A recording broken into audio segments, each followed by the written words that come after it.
La production de café représente dans le monde plus de 8 millions de tonnes.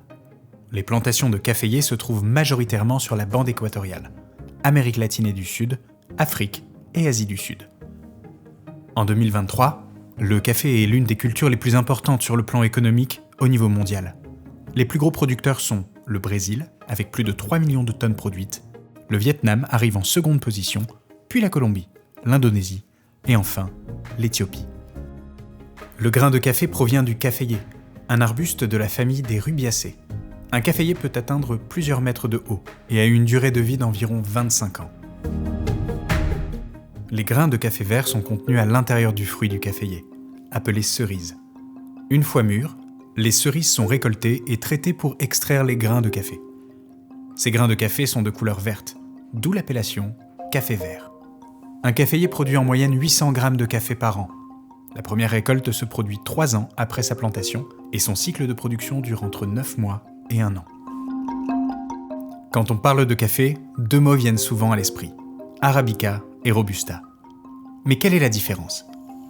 L'Arabica représente 70% de la production mondiale. Il pousse en altitude entre 600 et 2000 mètres, à des températures comprises entre 15 et 24 degrés. Il a besoin de beaucoup d'humidité et d'ombre pour pousser. Le Robusta, comme son nom l'indique, est plus résistant aux maladies et aux parasites. Il pousse souvent dans des régions de basse altitude, avec des températures plus élevées et des précipitations plus abondantes. Les grains de l'Arabica sont grands et allongés, très aromatiques et également plus faibles en caféine que les grains de Robusta. Pour le Robusta, ces grains sont petits et ronds.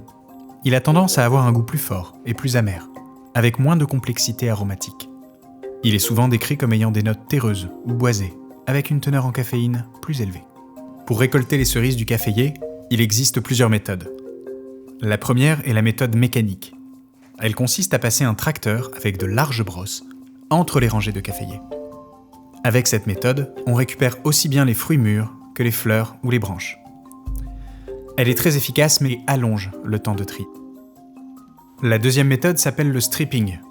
On saisit le rameau à la main et on arrache l'ensemble des fruits, mûrs ou non, et les fleurs.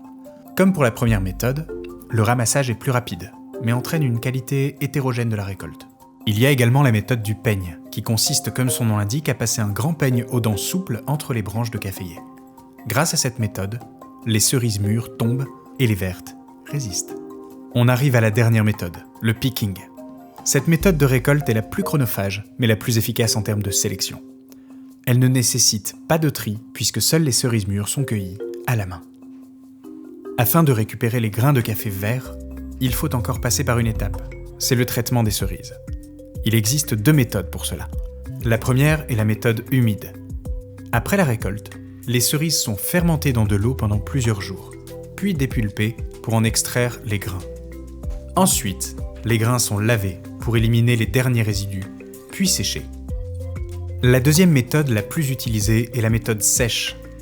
Pour une période de 2 à 3 semaines, les cerises sont placées au soleil. Elles sont ensuite décortiquées pour donner le grain de café vert. Ces grains de café vert sont conditionnés dans des sacs en toile de jute d'environ 60 kg, qui sont acheminés par voie maritime, sur des cargos de transport de marchandises. Les cafés verts de Méo sont acheminés le plus souvent jusqu'à Anvers, en Belgique, avant d'être conduits jusqu'ici, à la Madeleine ou à Lille, dans notre seconde usine de torréfaction. Chez Méo, nous sommes engagés dans la réduction de notre empreinte carbone tout au long de la filière café. C'est pourquoi en 2022 et 2023, nous avons acheminé plus de 30 tonnes de café colombien sur un voilier de 1920, appelé l'Aventure, qui a traversé l'Atlantique depuis le port de Santa Marta jusqu'à Bordeaux et Fécamp.